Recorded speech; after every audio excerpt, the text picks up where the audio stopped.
Hello friends, this is Scott. We're back at the hobby farm, looking at the big pile of dirt in the back. And this will eventually be a patio, a sunken patio. But I've got to move all this dirt, and I'm happy to have it because it is raw materials. But as I've showed you in previous videos, the dirt here is garbage.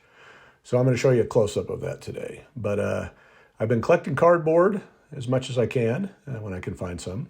And I've just got a little bit here. So it doesn't look pretty by any means. I had some boards down just to hold it from the wind. But yeah, this is where I'm getting the first layer on top of the cardboard for my raised planting beds.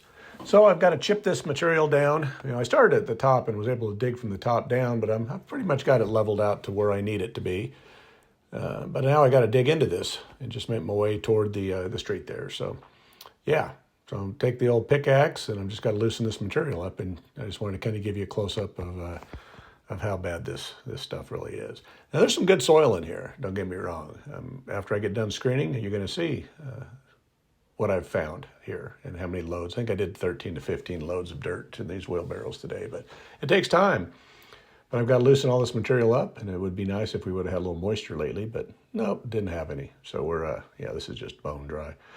But well, I'm finding more earwigs and crickets and spiders and things like that I am finding good topsoil. But we'll see. We'll see what we can get out of here. But again, it's a process of just digging into this hill. And I'm going to probably go as deep as you see the deck there, that back part of the deck toward the street. That's how far I'm going to dig into this big pile of dirt. I've got lots of planting beds to make, so I'll use all this dirt up. But it just takes time. But with beautiful weather, and this is kind of a brainless, mindless job. So it's kind of nice when the weather's nice just to come out here and have my mind clear to think about whatever I want to while I'm doing this menial labor. But as you can see, this stuff is not good soil. And that's why I'm having to go up rather than just be able to till the soil and get started on planting. And that's why I didn't have many crops last year planted, because I need to find source cardboard, and then I need to screen the soil. And yeah, so I need to just work one bed at a time. And that's kind of been my motto, is the one bed at a time method, because that's all I can really do at this point. So, but it's a tedious process, but yeah, it's definitely not rocket science. And I don't mind a little bit of physical activity. And by the end of each day, even though it's pretty daunting looking at this pile of dirt, it looks different every day. It looks like I'm making some progress. So yeah, I just take a few scoops. I want to overwhelm the screen and get rid of some of the bigger rocks, as I've shown in my big rock pile. But yeah, just run it through the screen, and you see there's some soil falling through there. And that's about the average of how many rocks I get per each screen, having maybe 3 or 4 shovelfuls of dirt. But after I had done, screened quite a bit of soil, I got a full wheelbarrow, and just show you the trip just around the corner and up to the beds. And all I'm going to do is this is the first layer on top of the cardboard. And as you see, I dump it out. It's loose material. It's not, there's some good stuff in there, but again, most of it is rock. So it's just I should say about 50/50 rock. So it takes quite a bit, but I'm using the rock and trying to use up all my resources on this place, and to make a positive out of negative.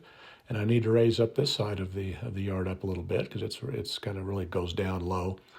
It sinks toward the driveway. So yeah, the rock will make a nice place for, to build up that area, because I want to put a pond in over here and probably a shade tree. But so there's the amount of dirt that I moved. And again, I only moved that amount of dirt because that's all the cardboard I had. So the next step will be some raw material, whether it's horse manure or compost or chicken, yard manure or whatever I can get a hold of.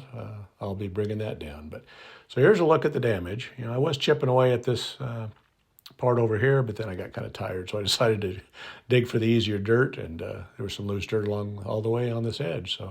So I dug in a few feet, and so there's the progress I made. And again, it's not a huge amount of progress, but this hill's disappearing as you have a view from the top of the hill. And again, I've got to move a lot of dirt, but I've got lots of beds to make. So if I had to buy all this soil, subsoil, I'd be spending lots of money.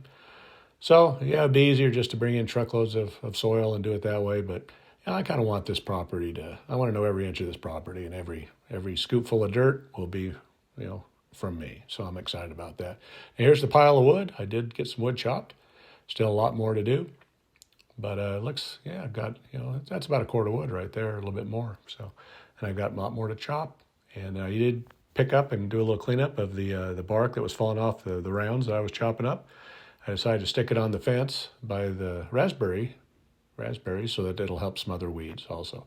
Then this spring I'll bring an actual load of bark in here and just bark it all in so it looks nice. And hopefully it'll suppress the weeds. We do have weed pressure coming from the other side. That's the city's property. So I've always got to keep material on there just to try to keep the weeds down. But it's fun. It's been a great weekend down here, and it was beautiful weather, and got a little exercise, and got another bed started. And that one will take shape, and I'll be able to plant into it next year. So hopefully I'll have 4 or 5 good beds by spring, and then I'll just keep on swimming and keep screening and keep chopping wood and just keep making the place better. Well, thanks for watching this video, and if you like what you see and want to follow me on my journey and living my best rural life in the city and now at the hobby farm in the country, please hit that like button, subscribe, and comment, as I'd love to hear from you. Thank you.